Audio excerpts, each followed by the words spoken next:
यदि आप किसी पार्टी के गुलाम हैं, किसी नेता के गुलाम हैं, या विदेशी कल्चर आपको पसंद है तो ये वीडियो बिल्कुल मत देखिए। लेकिन यदि आपको भारत से प्यार है, भारतीय संस्कृति से प्यार है, अपने बच्चों के भविष्य की चिंता है, तो यह वीडियो पूरा देखिए और अपने दोस्तों को भी फॉरवर्ड करिए। फ्रांस के पास सब कुछ था, राफेल भी था, यूसीसी भी था, वर्ल्ड क्लास हाईवे था, एयरपोर्ट था, वर्ल्ड क्लास हॉस्पिटल, बढ़िया स्कूल कॉलेज, बढ़िया सड़कें, बढ़िया ट्रेन, यूएन की परमानेंट मेंबरशिप, वीटो पावर। कुछ काम नहीं आया, फ्रांस 15 दिन से जल रहा है। और ना अमेरिका बचाने आया, ना रूस बचाने आया, ना चीन बचाने आया, ना भारत बचाने गया। कोई किसी को बचाने नहीं आया और राफेल भी काम नहीं आया, यूसीसी भी काम नहीं आया। इसलिए अगर आपको भारत के भविष्य की चिंता है तो तत्काल 5 कानूनों की मांग करिए। सबसे पहला, 1860 के इंडियन पिनल कोड को रद्दी की टोकरी में फेंकने की मांग करिए। 1860 का इंडियन पिनल कोड खत्म किया जाए। ये महाघटिया कानून है, इसकी वजह से न भ्रष्टाचार कम हो रहा है, न अपराध कम हो रहा है। हमें क्या करना होगा, ये अमेरिका का फेडरल पिनल कोड है, इसी की तर्ज पे एक one nation one penal code बनाना पड़ेगा। घूसखोरी, जमाखोरी, मिलावटखोरी, कालाबाजारी, नशा तस्करी, मानव तस्करी, सोना तस्करी, चंदन तस्करी, अलगाववाद, कट्टरवाद, माओवाद, नक्सलवाद, धर्मांतरण, घुसपैठ, सब के लिए एक कानून, एक ही किताब हो, एक ही कानून हो, उसी में सब chapter 1, chapter 2, chapter 3, chapter 4, chapter 5 करके सारा इसी में आ जाए।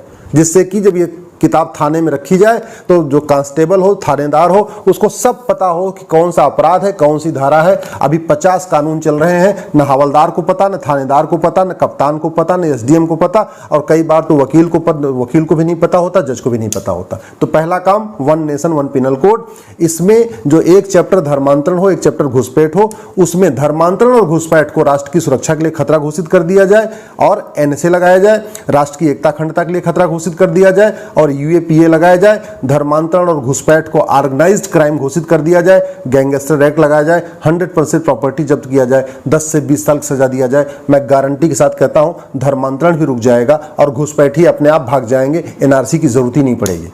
घुसपैठिए इसलिए रुके हुए हैं, उनकी आवभगत हो रही है, उनको मुफ्त में राशन, मुफ्त में मकान, मुफ्त में दुकान मिल रहा है, वजीफा मिल रहा है, इसलिए रुके हुए हैं। जैसे ही 100% प्रॉपर्टी जब्त करने और 10 से 20 साल की सजा देने का कानून बनेगा, 80% घुसपैठिए खुद ही भाग जाएंगे। जो बचे हुए 20% है, पुलिस उनको आराम से ढूंढ लेगी। दूसरा, 1861 का पुलिस एक्ट खत्म किया जाए। नया एक one nation one police code बनाया जाए। 1 घंटे के अंदर एफआईआर दर्ज करना अनिवार्य किया जाए कि शिकायत के 1 घंटे के अंदर एफआईआर दर्ज करना कंपलसरी होना चाहिए और 1 महीने के अंदर जांच पूरा करना आवश्यक होना चाहिए। ये बाकायदा one nation one police code में लिखा होना चाहिए। पुलिस चार्टर लागू करना पड़ेगा। आज की डेट में यूपी की पुलिस अलग तरीके से काम कर रही है, केरल की अलग, बंगाल की अलग, बिहार की अलग, झारखंड की अलग। जैसा जहां पे जिस पार्टी की सरकार है उसी के अकॉर्डिंग पुलिस काम करती है। हमें ऐसा कानून नहीं चाहिए। आज जो पुलिस एक्ट है 1861 का, इसके कारण पुलिस सत्ता की गुलाम बनी हुई है। अच्छा शासक है तो अच्छी तरीके काम कर रही है, घटिया शासक है तो केवल वसूली करती है। ये वसूली बंद हो, इसका एक ही तरीका है, एक नया one nation one police code. तीसरा, 1872 का एविडेंस एक्ट खत्म करना पड़ेगा। जो एग्जिस्टिंग जुडिशियल सिस्टम है इसको खत्म करना पड़ेगा। एक नया one nation one judicial code बनाना पड़ेगा। आज की डेट में आपने देखा ही, याकूब मेनन के लिए रात में सुप्रीम कोर्ट खुलती है, तीसरा सीतलवाड़ के लिए रात में सुप्रीम कोर्ट खुलती है। मैं कह रहा हूं कि बुरा नहीं है, खुलना चाहिए सुप्रीम कोर्ट को, लेकिन ये केवल तीसरा सीतलवाड़ के लिए और याकूब मेनन के लिए क्यों? आम जनता के लिए क्यों नहीं? किसान के लिए क्यों नहीं? मजदूर के लिए क्यों नहीं? मिडिल क्लास के लिए क्यों नहीं? बिजनेस व्यापारी करने के लिए क्यों नहीं? ईमानदारी से काम करने वालों के लिए क्यों नहीं? केवल माफियाओं के लिए रात में खुल रही है, आतंकवादियों के लिए खुल रही है, देश विरोधियों के लिए खुल रही है। ये तभी बंद हो सकता है जब one nation one judicial charter लागू हो। जब तक एग्जिस्टिंग जुडिशियल सिस्टम रहेगा, जो ब्रिटिश जुडिशियल सिस्टम है, तब तक जज अपनी मनमानी करते रहेंगे। उनकी मनमानी पे तभी रोक लगेगी जब एक जुडिशियल चार्टर लागू होगा, one nation one judicial code लागू होगा। चौथा जो सबसे इंपॉर्टेंट है कि भारत में आज भी देश विरोधी बातें स्कूलों में सिखाई जा रही हैं, नफरत सिखाई जा रही हैं। ऐसी किताब चल रही है जो एकदम संविधान के प्रियम्बल के खिलाफ है। संविधान के प्रियम्बल में 6 शब्द हैं, equality, justice, liberty, fraternity, unity.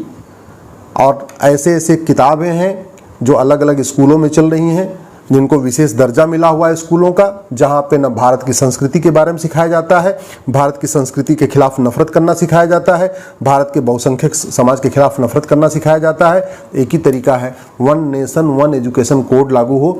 एक देश एक शिक्षा बोर्ड, एक देश एक syllabus, one nation one syllabus, one nation one education board. और 10वीं तक यानी 16 साल तक पूरे देश में समान शिक्षा लागू हो। जैसे केंद्रीय विद्यालय में पूरे देश में एक जैसी किताब होती है, वैसे ही one nation one education board हो। बंगाल वाले बंगाली में पढ़ें, गुजरात वाले गुजराती में पढ़ें, महाराष्ट्र वाला मराठी में पढ़ें। सिलेबस कंटेंट एक होना चाहिए, न मदरसा न मिशनरी स्कूल, केवल और केवल भारतीय स्कूल, भारतीय शिक्षा बोर्ड। कोई न मदरसा बोर्ड, न मिशनरी बोर्ड, न सीबीएसई बोर्ड, न आईसीएसई बोर्ड, कोई बोर्ड नहीं, एक भारतीय शिक्षा बोर्ड, 10वीं तक सबके लिए समान सिलेबस। और जो सबसे इंपॉर्टेंट है, सबसे इंपॉर्टेंट पांचवा, जो हमने कहा ना, one nation one police code, one nation one penal code, one nation one judicial code, one nation one education code, और पांचवा most important, one nation one tax code. सारी समस्याओं का जो मूल कारण है भ्रष्टाचार है। घुसपैठिए घूस दे के आते हैं, धर्मांतरण की फंडिंग काले धन हवाला से होती है। तो अगर भ्रष्टाचार खत्म हो जाए तो देश विरोधी 50% चीजें अपने आप ही खत्म हो जाएंगी। तो उसके लिए वन नेशन वन टैक्स लागू करना पड़ेगा, इनकम टैक्स खत्म करना पड़ेगा, जीएसटी खत्म करना पड़ेगा, वैट खत्म करना पड़ेगा, सारा कुछ खत्म, जितने भी टैक्स हैं, केवल जो कस्टम लगता है, जो विदेश से हम सामान आयात करते हैं, वो लगना चाहिए। बाकी भारत के अंदर विद इन कंट्री जितने भी टैक्स लग रहे हैं, वैट हो गया, टीडीएस हो गया, इनकम टैक्स हो गया, ये सब खत्म हो, केवल वन नेशन वन टैक्स यानी बैंकिंग ट्रांजैक्शन टैक्स लागू किया जाए। उसके लिए केवल इतना करना पड़ेगा, 100 रुपए से बड़ी नोट बंद करना पड़ेगा, 5000 रुपए से महंगे सामान का कैश लेन देन बंद करना पड़ेगा, प्रॉपर्टी को आधार से लिंक करना पड़ेगा, नार्को पॉलीग्राफ ब्रेन मैपिंग कानून बनाना पड़ेगा, और बैंकिंग ट्रांजैक्शन टैक्स लागू करना पड़ेगा। यानी जब भी आदमी कोई बैंक से ट्रांजैक्शन करे तो उसको 1% एक्स्ट्रा देना पड़ेगा। 100 रुपए का सामान खरीदा, 101 रुपए दिया, 1000 का सामान खरीदा, 1010 दिया। इसी तरीके से 1% एक्स्ट्रा, यानी अगर 1 लाख का सामान खरीदा तो 1,01,000 रुपए। और ये सबके लिए बहुत अच्छा भी है, आसान भी है। आम जनता के लिए अच्छी बात यह है कि उसके ऊपर न कोई इनकम टैक्स आ रहा है, न जीएसटी आ रहा है, कुछ का नहीं आ रहा है, तो 1% देता जा रहा है। भाई जिसको न हर साल अपना इनकम टैक्स फाइल करना है, न रिटर्न फाइल करना है, न सीए के पास जाना है, व्यापारियों के लिए अच्छा कि वो जीएसटी से टेंशन से खत्म। हर 3 महीने में उनको जीएसटी भरना होता है, उसमें दुनिया भर की फॉर्मेलिटी होती है, पूरा एक डिपार्टमेंट रखना पड़ता है, एम्प्लॉइज़ रखना पड़ता है। हर डिपार्टमेंट में, हर फैक्ट्री में एक सेल अपना टैक्स डिपार्टमेंट रखा हुआ है, वो सब खत्म हो जाएगा।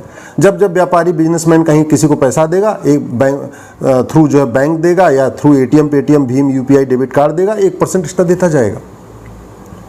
सरकार के पास ज़्यादा इनकम होगी और आम जनता को बहुत लाभ होगा। और जो सबसे बड़ी बात, ये भ्रष्टाचार खत्म हो जाएगा। कुछ लोग सोच रहे होंगे कि ये बैंकिंग ट्रांजैक्शन टैक्स गरीब आदिवासी कैसे करेगा। 48 करोड़ जनधन खाता खुला हुआ है, जनधन खाता केवल गरीबों का होता है। वैसे ये बैंकिंग ट्रांजैक्शन टैक्स उन्हीं पे लागू होगा जो ज़्यादा महंगा सामान खरीदेंगे। भाई 5000 रुपये तक का जो सामान है वो तो कैश में खरीद सकते हैं, जिसकी एमआरपी 5000 से ज़्यादा होगी। जैसे अगर रेल टिकट खरीदा 5000 से महंगा, एयर टिकट खरीदा 5000 से महंगा, कोई ऐसा सामान खरीदा जिसकी एमआरपी 5000 से है, अगर 4000 रुपये का शर्ट है तो कैश में खरीद सकते हैं। अगर 5000 रुपये से महंगा शर्ट है तो उसको आपको ऑनलाइन देना है। तो गरीब आदमी तो वैसे ही बेचारा वो न आईफोन खरीदता है, न स्कूटर खरीदता है, न कार खरीदता है, मोबाइल खरीदता है। और वैसे भी भारत में 225 करोड़ खाते हैं इस समय टोटल, 130 करोड़ तो आधार बन चुका है। गरीब से गरीब आदमी बैंक से जुड़ा हुआ है। किसान सम्मान निधि जो आती है वो गरीबों को आती है। इसका मतलब आदिवासी, ट्राइबल, सब आदमी, हिंदू, मुस्लिम, सिख, ईसाई सब बैंक से जुड़ गया है। तो आज की डेट में बैंकिंग ट्रांजैक्शन टैक्स लागू करना बहुत संभव है। ये वन नेशन वन टैक्स लागू करते ही, यानी बीटीटी लागू करते ही, मैं गारंटी के साथ कहता हूँ माओवाद खत्म हो जाएगा, नक्सलवाद खत्म हो जाएगा। बीटीटी लागू करते ही जो मणिपुर जल रहा है, ये पूर्वोत्तर का अलगाववाद खत्म हो जाएगा। बीटीटी लागू करते ही जो कश्मीर में अलगाववादियों की फंडिंग हो रही पूरी खत्म हो जाएगी। बीटीटी लागू करते ही जो मिशनरियों को बहुत बड़ी मात्रा में फंडिंग होती है काला धन और हवाला एफसीआरए के जरिए, उस पर रोक लग जाएगा। तो बीटीटी से धर्मांतरण भी रुकेगा, भ्रष्टाचार भी रुकेगा, थाने की दलाली रुकेगी, तहसील की दलाली रुकेगी, कोर्ट में जो न्याय बिक रहा है वो बंद हो जाएगा। जो घूस लेके जज किसी को जमानत देते हैं वो सारा सिस्टम खत्म हो जाएगा। क्योंकि पैसा लेंगे तो खर्च ही नहीं कर पाएंगे, जब खर्च नहीं कर पाएंगे तो पैसा लेंगे क्यों। बीटीटी ऐसा बढ़िया सिस्टम है कि इसमें पहली बात तो आदमी कैश ले ही नहीं सकता है, क्योंकि कैश पे बैंक से कैश निकासी पे भी बैन रहेगा। ज़्यादा कैश आप बैंक से निकाल ही नहीं सकते। हर महीने की एक लिमिट होगी, हर महीने बैंक से आप इतना मैक्सिमम पैसा ले सकते हैं।